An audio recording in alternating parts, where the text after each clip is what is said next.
On est reparti. Donc, troisième petite capsule de R. Donc, je rebascule sur ma session R. Encore une fois, il n'y a rien qu'à changer si jamais si vous faites les capsules à la suite. Donc, je reviens sur ma petite. D'ailleurs, je peux faire un petit nettoyage. Tiens, allez, on va nettoyer. Alors, je peux nettoyer deux choses. Je peux nettoyer ma console. Donc, si jamais vous allez dans Edit, vous avez un Clear Console, donc, qui va me permettre de faire un peu de ménage en bas à gauche. Mais ça ne me gêne pas puisque ici, j'ai toujours mon code. Donc, en fait, quasiment tout ce qu'on a tapé est ici. De toute façon, mes objets sont encore là. Alors, je vais juste les supprimer. Si vous voulez supprimer vos objets, vous faites un remove. Donc, RM vous permet de supprimer des objets. Donc, par exemple, ici, vous pouvez lui dire supprime-moi. Alors, de mémoire, ça serait supprime-moi, par exemple, l'objet X. Et on va voir, il a disparu de la liste. Si vous voulez tout supprimer, vous faites un remove list égale tout. Enfin, ls. Un ls, alors j'aurais peut-être dû le taper avant. Ls vous permet de recenser tous les objets qui existent. Okay, donc, il y a bien l'objet A, l'objet MN, U, V, Y. Okay. Donc là, je vais lui demander en fait de tout m'effacer, puisqu'en fait, il va prendre la liste de tous les objets et puis il va tous les supprimer. Puis je reviens après dans un instant sur les chaînes de caractères. Donc, voilà. Mon environnement est propre et donc je vais pouvoir continuer un petit peu à taper. Donc, je vais créer des chaînes de caractères ou peut-être un peu plus intéressant, on avait vu les lettres. Donc, par exemple, je peux te dire que X, avec un grand X, ce serait letters de, on va dire 1,4. OK, donc, si vous avez bien compris, voilà. Donc, cette fois-ci, on a ce CHR qui apparaît dans l'objet. Donc, CHR, c'est caractère. OK, donc, on est sur des lettres. D'accord. Ça pourrait même être des mots, enfin, tout ce que vous voulez, mais ce sont des chaînes de caractères, des strings. OK. Et c'est un vecteur de taille 4, donc éventuellement, affiche-le moi, il devrait me dire, voilà, c'est A, B, C, D. Okay. Et je ne peux rien faire là-dessus. Autant tout à l'heure, je pouvais faire des multiplications, je ne voulais pas montrer. Mais quand vous avez des nombres, si jamais vous avez encore vos objets U, X et tout ça, vous pouvez faire des produits. Okay. Donc, par exemple, quand U est un, si vous voulez, je vous le fais vite fait. U, on avait dit que c'était R unif de 20. Okay. Si jamais je vous fais un U fois 40, dans ces cas-là, je récupère 40 fois mes valeurs. Donc, j'ai le droit de faire des opérations quand j'ai des maths. X, c'est des chaînes de caractères. Donc, je ne peux pas faire grand-chose. Okay. Mais on verra si jamais on veut faire l'analyse de texte, par exemple, de mémoire. Je crois qu'à un moment, on va essayer de parcourir un peu Les Misérables de Victor Hugo, puis regarder les mots qui apparaissent. Voilà, ce sont des chaînes de caractères. Donc ici, j'ai des chaînes de caractères. Alors, les chaînes de caractères m'intéresseront un petit peu, mais on va appeler ça des facteurs. En fait, on dira éventuellement ABCD, ça va correspondre à des groupes. Okay. Éventuellement, vous faites une expérience, genre en biochimie, par exemple, on peut faire ça, où vous avez des parcelles, vous testez des engrais, et vous avez la parcelle A, vous avez la parcelle B, la parcelle C, la parcelle D. Dans ces cas-là, ça va nous créer des groupes. Et ça va être intéressant parce qu'on va stocker les objets. Donc, éventuellement, je vais garder un petit peu je sais pas moi, une production d'une certaine plante, okay, dans une certaine parcelle, et je vais stocker comme ça des informations. Et après, je vais me dire, OK, dans la parcelle A, dis-moi toutes les valeurs que j'ai pu obtenir, et dans ces cas-là, fais-moi une sous-somme par le facteur A. Okay, j'ai dû préciser un petit peu ce qu'étaient les variables factorielles dans une autre capsule. Donc, voilà. Donc, les facteurs, ça va être quelque chose d'un peu particulier. Pour créer des facteurs, je peux utiliser la commande asFactor. Donc, petit x, je vais dire que c'est asFactor de x. OK. Donc, on voit apparaître quelque chose d'un petit peu différent, c'est que tout d'un coup, petit x n'est plus une chaîne de caractères, mais un facteur. Donc, un facteur, si je lui demande de me l'afficher, on va voir, c'est un tout petit peu différent. C'est qu'ici, tout d'un coup, j'ai plus mes guillemets, j'ai les valeurs A, B, C, D, et il y a une petite ligne qui apparaît en plus qui est levels. Donc, les levels vous disent quelles sont les modalités que pourrait prendre votre variable. Ici, ma variable peut prendre 4 modalités qui sont A, B, C, D. Okay, imaginons que vous comptiez des voitures. Vous avez la couleur de la voiture. Voilà, vous avez les noires, les grises, les blanches. Et éventuellement, vous allez avoir noir, noir, gris. Voilà, vous comptez. Puis au fur et à mesure, vous allez avoir ces levels qui apparaissent. Et je reviendrai un petit peu là-dessus, en particulier quand on parlera de deux choses. On parlera d'ANOVA et de régression. On verra apparaître l'importance de ces levels. Okay. C'est un tout petit détail. Mais voilà, les levels, en fait, correspondent. Si je veux expliquer formellement ce qui se passe ici, en fait, les levels sont des lettres, des valeurs qui sont indiquées. Mais en fait, fondamentalement, les objets derrière sont des chiffres. C'est-à-dire que ici, j'ai le groupe numéro 1, ici, j'ai le groupe numéro 2, ici, j'ai le groupe numéro 3, et que le groupe numéro 3 a un nom. Et le nom, je peux le changer. Par exemple, je pourrais très bien dire que le asFactor, le C s'appellera non plus, la catégorie C n'est plus C, mais Par exemple, ça pourrait être noir. B, ça pourrait être vert. Okay, donc, je pourrais lui donner d'autres noms. ABC est un truc un peu formel, mais je peux le changer un petit peu comme je veux. D'accord. Autre chose, alors je ne peux pas non plus changer comme je veux. Par exemple, je ne peux pas lui dire, alors si je pourrais lui demander par exemple la valeur de x3. x3, je pourrais lui demander, et il me dit que c'est C, mais je pourrais le forcer à prendre une autre valeur. Par exemple, je pourrais lui dire x3, en fait, j'aimerais bien que ce soit égal à B. Dans ces cas-là, je vais mettre guillemets B. Alors, je reviendrai peut-être un tout petit peu sur les guillemets. En fait, je peux utiliser les doubles guillemets, soit un seul guillemet, mais il faut être cohérent. C'est-à-dire ceux que vous utilisez au début et à la fin doivent être les mêmes. Donc, par exemple, ici, je lui dis que x3, je veux que ce soit égal à B. Il n'y a pas de souci, j'ai le droit d'aller le changer. Okay. On va vérifier que c'est le cas. Donc, effectivement, j'ai A, B, B, D. On voit que les levels, ils sont toujours les mêmes. C'est-à-dire que je peux prendre n'importe quelle valeur parmi ces valeurs A, B, C, D. Okay, techniquement, c'est juste, nous allons dire, il y a 4 types de véhicules. Les voitures A, les voitures B, les voitures C, les voitures D. C'est les 4 seuls que vous pouvez imaginer. Éventuellement, j'ai vu aucune voiture C aujourd'hui, mais c'est pas grave, j'en ai vu 4. C'était les voitures A, B, B, D. Et ça, j'ai le droit. J'aurais pas le droit de lui dire que ça prend la valeur F, parce que F n'existe pas. Donc, sauf erreur, il va me dire qu'il y a une erreur. Ce n'est pas exactement une erreur. En l'occurrence, il me donne un warning. Okay. Donc, il vous dit qu'il y a un petit souci, mais il vous autorise à le faire. En particulier, on va vérifier ce que ça vous donne. En fait, il n'a pas pu le créer, puisqu'en fait, F n'existe pas. F n'est pas une modalité possible. Il n'y a pas de voiture normalement de type F. Donc, en fait, il va vous dire qu'elle est manquante. Alors, ce n'est pas exactement le N à tout à l'heure. On voit qu'il y a des crochets autour. Mais bon, formellement, ça revient à peu près à la même chose. OK. Donc ça, c'est ce qu'on appelle les levels, les facteurs qui correspondent en fait à ces variables catégorielles. En fait, des variables catégorielles, je peux en créer assez facilement. Je vous rappelle qu'on avait créé cet objet U. Donc U, c'est ce vecteur. Alors, je n'ai pas fixé ma graine. Tout à l'heure, on commençait avec 0,27, je crois. Donc là, on commence à 0,935. Okay. Je peux m'amuser à créer des facteurs tout simplement en disant, petit U, ça va être, je vais m'amuser à découper le U en disant, il y a plusieurs valeurs. Donc, je vais m'amuser à créer des groupes. Donc, par exemple, je vais m'amuser à créer des breaks. Donc, on va le voir ici. Par exemple, j'ai la commande breaks. Donc, je vais commencer à -1. Éventuellement, je vais mettre .2, je vais mettre .6 et je vais mettre 2. Okay. Donc, ici, je lui demande de couper. Donc, U, on va leur vérifier la valeur que ça prend et je vais lui donner les petits U. Donc, ici, il va me les ordonner. Okay, donc, enfin, pas me les ordonner. En fait, il va me créer des classes associées. Donc, par exemple, ici, je me suis amusé à découper en classes. Donc, par exemple, vous avez pris des mesures. En fait, vos mesures ne vous intéressent pas fondamentalement. Vous mesurez les temps d'appel à un central téléphonique. Ce qui vous intéresse, c'est non pas les durées exactes, mais plutôt est-ce que ça a été court, long, moyen. Voilà. Donc, vous créez comme ça 3 groupes. Ce que j'ai fait ici, donc les durées qui ont duré moins de 0,2 minutes, entre 0,2 et 0,6 minutes, et au-delà de 0,6 minutes. Okay. J'ai mis -1 et 2 volontairement. Alors, j'aurais pu mettre 0 et 1. Je pense que techniquement, ça marcherait. Il faut juste faire un tout petit peu attention, c'est que c'est encore une fois des problèmes de définition, mais voilà, c'est ouvert à gauche. On voit ici, c'est parenthèse 0,2 crochet, donc ça veut dire que ça inclut ce 0,2. Il y a ce problème de la valeur en 0. En fait, techniquement, il n'y a aucune chance que tombe sur 0. Mais voilà, disons juste que je préfère éviter. En tout cas, quand vous avez des choses un peu aléatoires, c'est possible des fois numériquement que vous ayez 0. Et en fait, il y aura un problème, c'est que la valeur en 0, elle n'est pas dans le premier intervalle. Voilà. Donc, ça aussi, ça change, encore une fois. Ah oui, je n'ai pas montré l'aide. Si je veux savoir comment fonctionne la fonction cut, je tape point d'interrogation cut et c'était cut tout court.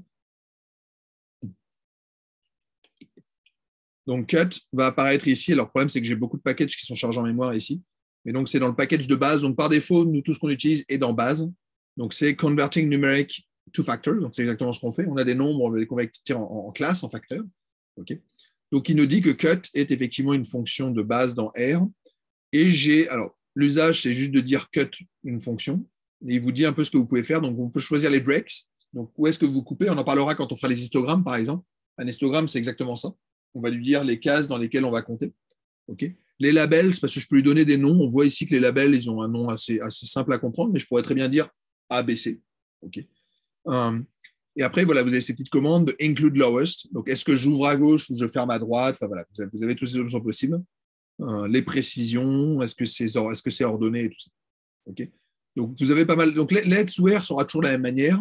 Vous avez l'endroit où se trouve la fonction. Ici, vous avez l'intitulé générique de cette fonction. Donc, ici, ça convertit un nombre en facteur. Une petite description rapide, un usage, c'est-à-dire fondamentalement la syntaxe, et en particulier les options par défaut. Donc, par exemple, ici, les labels, par défaut, il met nul, mais en fait, il va vous les… C'est un peu plus malin que ça. Puis, en fait, il vous utilise un peu un découpage, une écriture qui vous permet de comprendre dans quel intervalle vous êtes. Il vous donne les arguments. Donc, qu'est-ce que vous attendez en X? En X, vous attendez un vecteur numérique, voilà, que vous allez découper. Breaks, soit vous lui donnez des valeurs numériques, donc c'est ce qu'on vient de faire, soit vous lui donnez un nombre exact, par exemple 2, et il va vous dire, il va vous en créer. Donc, vous dites en fait combien d'intervalles vous voulez. Donc, par exemple, j'aurais mis 3, il aurait coupé ça en 3 intervalles. Et de mémoire, alors je ne sais plus si les 3 intervalles sont rigoureusement équivalents dans l'intervalle 0,1 ou est-ce qu'il coupe en fonction des quantiles de manière à avoir un tiers d'observation dans chacun des groupes. Si vous voulez, vous jouez avec ça, vous trouverez. Okay. Donc, vous avez toujours ces commandes, vous avez un petit détail, des trucs un peu techniques, et vous avez toujours normalement un petit exemple. Je ne sais plus s'il y en a. Voilà, à la fin, vous avez des exemples. Donc, par exemple, ici, il vous tire 10 000 valeurs aléatoires en suivant une loi normale, il vous le découpe. Et puis, vous avez plein d'autres fonctions qui apparaissent, en particulier les tables.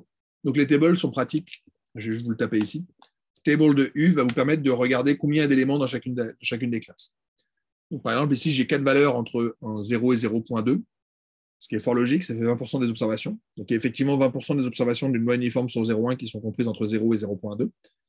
Entre 0,2 et 0,8, il y en a 9, et entre 0,6 et 1, il y en a 7. Voilà. Donc, ça vous permet de renvoyer des comptages, et c'est exactement ce qu'on fera quand on fera un histogramme. Okay. Donc, ça, c'est des choses assez simples. Je peux m'amuser à changer les facteurs, mais ça, encore une fois, on en reparlera un peu plus tard. Mais souvenez-vous juste qu'il y a une petite différence entre les chaînes de caractères et les facteurs. Les facteurs, je pourrais les utiliser en particulier quand je ferai des régressions ou quand je fais des moyennes par groupe, par exemple, ou quand je m'amuserai à compter des choses. Quand on est sur des facteurs, c'est beaucoup plus simple. OK. Donc, on a cette petite subtilité. Je ne vais pas trop vous parler des chaînes de caractères davantage, mais voilà, si vous en avez besoin, on en reparlera. Les dates, j'en parlerai s'il y a besoin, mais il y avait une fonction qui s'appelle asDate, as.date. Voilà, donc as.date est une fonction de R qui est dans la base, en fait. D'accord, il y a beaucoup de choses dans la version de base de R. On parlera peut-être des packages un peu plus tard, mais il y a des packages qui permettent d'aller récupérer d'autres objets, que ce soit des fonctions, que ce soit des bases de données, dans des objets prédéfinis et qui traînent sur le crâne. Je reviendrai un petit peu sur le crâne plus tard. Mais voilà, quand vous chargez R pour la première fois, par défaut, vous avez la base qui est traîne. Et donc, il vous explique un peu comment convertir une date. Donc, par exemple, ici, il vous montre des exemples pour convertir un objet. Donc, je peux éventuellement vous en tenter un, mais je ne suis pas très fort là-dessus. Donc, ce serait par exemple pour faire un asDate d'une chaîne de caractères un peu bizarre.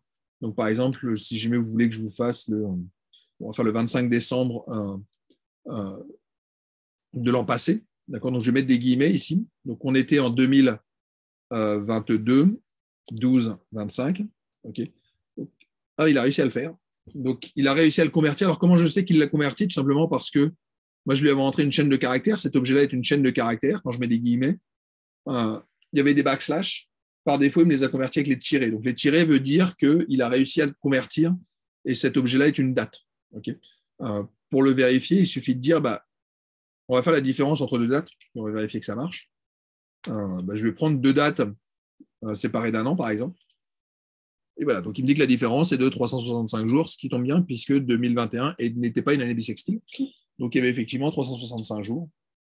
Pardon, c'est 2022 qui n'était pas bissextile. Donc il n'y avait pas de 29 février 2022. Donc effectivement, du 25 décembre 2022 au 25 décembre 2021 jusqu'en 2022, il y avait 365 jours. OK. Alors, juste une petite remarque. Cet objet-là, donc on voit qu'il m'affiche du blabla. OK, il me dit time difference. Je crois que cet objet-là, je devrais pouvoir l'appeler A. Et de mémoire, j'ai vérifié. Alors, est-ce que je peux le multiplier? OK. Donc, c'est un truc un peu bizarre. Je ne sais pas quel format c'est. Visiblement, c'est un nombre, puisque je peux jouer avec. OK, mais il continue. Alors, éventuellement, je peux le mettre en as numérique, si vous voulez. Il y a cette option de as numérique qui permet d'enlever un petit peu toutes les fioritures qui traînent autour. Voilà. As numérique de la différence vous renvoie rigoureusement un chiffre. La petite subtilité, c'est que vous pouvez avoir des formats de date et d'heure. Et donc, des fois, ça pourrait être non pas en nombre de jours, mais en nombre d'heures, suivant les types de formats que vous utilisez. C'est un peu technique. Et encore une fois, c'est largement au-delà de ce que je dois vous faire dans ce cours. Donc voilà, souvenez-vous juste que je peux utiliser des as numériques de différence de date ou d'heure et les convertir dans l'unité que je veux. Okay. Les dates, c'est toujours une plaie partout, dans toutes les disciplines, donc je ne vais pas passer beaucoup plus de temps là-dessus. Souvenez-vous juste qu'il y a cet objet-là. Et les derniers objets dont j'ai besoin de vous parler, puis après on fera aussi une petite pause, c'est les listes. Donc les listes, c'est des concaténations d'objets. Alors les listes, ça existe en Python. Les listes dans R, c'est un peu différent dans le sens où c'est des collections d'objets qui sont de nature différente. Donc par exemple, je peux définir L, qui sera une liste, et dans ma liste, je peux mettre ce que je veux. Je peux mettre U, qui sera encore un tirage de choses uniformes. Donc je peux mettre 10 nombres au hasard uniformes. Je peux éventuellement lui mettre une date. J'en avais ici des dates. Je vais mettre cette date-là.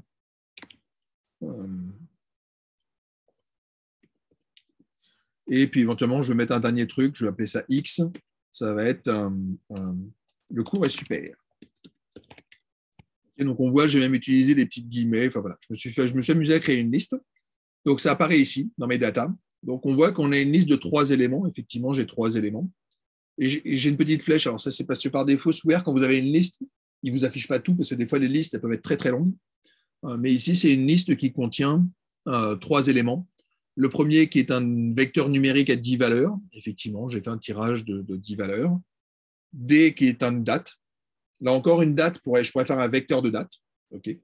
Mais c'est une date, il y a une seule valeur. Et ensuite, j'ai un CHR, c'est-à-dire une chaîne de caractères. Le cours est super. Alors, on voit que la petite guillemet simple est devenue une double guillemet. Et voilà, ça ne change pas grand-chose. Les doubles guillemets peuvent être intéressants parce qu'en fait, ça vous permet de... Je vais juste vous montrer, mais éventuellement, je pourrais mettre...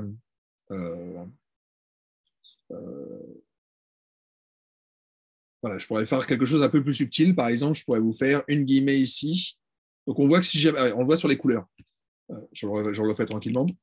Donc, ici, on voit en vert la chaîne de caractères qui apparaît. Là, j'ai commencé à ouvrir une guillemet double. Je vais revenir un petit peu dessus. On voit que tout d'un coup, il y a un souci. Tout d'un coup, ici, c'est devenu vert. Donc, il continue à poursuivre et il me met une petite erreur. Il vous dit qu'il y a un souci, c'est que la parenthèse n'est pas fermée. Okay. Mais c'est logique, puisqu'en fait, la chaîne de caractères, pour lui, continue. Il attend qu'elle se ferme. Donc, par exemple, je pourrais la fermer ici. Okay.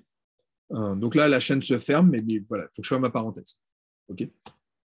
Donc ici, il m'attend encore autre chose. Donc en fait, les doubles parenthèses vous permettent en fait d'utiliser cette guillemet. Et la guillemet, elle est pratique parce que je peux taper les choses avec des virgules. Donc le cours, c'est super. Okay. Donc le apostrophe existe en français, il existe aussi en anglais. Et donc éventuellement, si vous avez des textes avec des apostrophes, ça peut valoir la peine d'utiliser les doubles guillemets pour être certain qu'il n'y aura pas de problème. Parce que si jamais j'avais mis un simple guillemet, il se serait arrêté après le C. Et il aurait dit, ah, c'est ça ma première chaîne de caractères, il y a un problème ensuite. Okay. Donc voilà, donc je le change un tout petit peu, mais voilà, il vous donne votre chaîne de caractères, c'est bien cet ensemble de plusieurs choses. Et après, ah oui, pourquoi je venais là-dessus, pour appeler les éléments, donc une liste, c'est un peu plus compliqué qu'un vecteur. Pour les appeler, on utilise un double crochet. Donc par exemple, ici, si je lui demande le double crochet de 2, si jamais vous êtes un peu attentif, vous devriez savoir que je demande la deuxième valeur de la liste, elle apparaît ici, donc il devrait me donner la date. Et effectivement, c'est ma date. Okay. Donc, double crochet me permet d'aller chercher des éléments, et je pourrais le faire aussi sur un vecteur, mais ça ne change pas. Souvenez-vous juste que quand j'utilise le double crochet, c'est que je suis dans un élément, dans une liste, et les listes, ça apparaît parce qu'en fait, c'est des choses qui sont dans des fonctions.